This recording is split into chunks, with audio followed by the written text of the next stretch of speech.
મહાકુંભનું સમાપન સીએમ યોગીએ સંગમ ઘાટ પર ઝાડુ લગાવ્યું, સફાઈ કર્મીઓ સાથે કર્યું ભોજન। પ્રયાગરાજ ખાતે 45 દિવસ સુધી ચાલેલા મહાકુંભનું 26 ફેબ્રુઆરીએ સમાપન થયું છે। જો કે આજે પણ મેળામાં શ્રદ્ધાળુઓની ભીડ જોવા મળી છે। લોકો સંગમ સ્નાન માટે આવી રહ્યા છે, તેમજ મેળામાં દુકાનો પણ લાગેલી છે। સીએમ યોગી બંને ડેપ્યુટી સીએમ સાથે ગુરુવારે સવારે પ્રયાગરાજ પહોંચ્યા હતા। મહાકુંભના સમાપન પર સીએમ યોગીએ પહેલા અરેલ ઘાટ પર સફાઈ કરી હતી, ત્યારબાદ ગંગામાં કચરો બહાર કાઢ્યો હતો અને પછી ગંગાનું પૂજન કર્યું હતું। સીએમ યોગીએ સફાઈ કર્મચારીઓ સાથે જમીન પર બેસીને ભોજન કર્યું હતું। બંને ડેપ્યુટી સીએમ બ્રજેશ પાઠક અને કેશવ મૌર્ય પણ હાજર રહ્યા હતા। સીએમએ કહ્યું કે કાલે મહાકુંભની પૂર્ણાહુતિ થઈ છે। શ્રદ્ધાળુઓ આટલો મોટો મેળાવડો દુનિયામાં ક્યાંય થયો નથી, કોઈ ઘટના બની નથી। સપા પર નિશાન સાધતા યોગીએ કહ્યું હતું કે વિરોધી દૂરબીન અને માઇક્રોસ્કોપ લગાવીને બેઠા હતા, છતાં પણ તેમણે એવું કંઈ જ મળ્યું નહીં।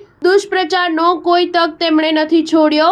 યોગીએ મહાકુંભ સાથે જોડાયેલા સફાઈ કર્મીઓને 10,000નું બોનસ આપવાની જાહેરાત પણ કરી છે। કહ્યું, સફાઈ કર્મીઓને દર મહિને 8 થી 11,000 રૂપિયા પગાર મળે છે, જે એપ્રિલ મહિનાથી વધારીને 16,000 કરવામાં આવશે। સ્ટાર ન્યૂઝ 7 હંમેશા સચ્ચાઈની સાથે।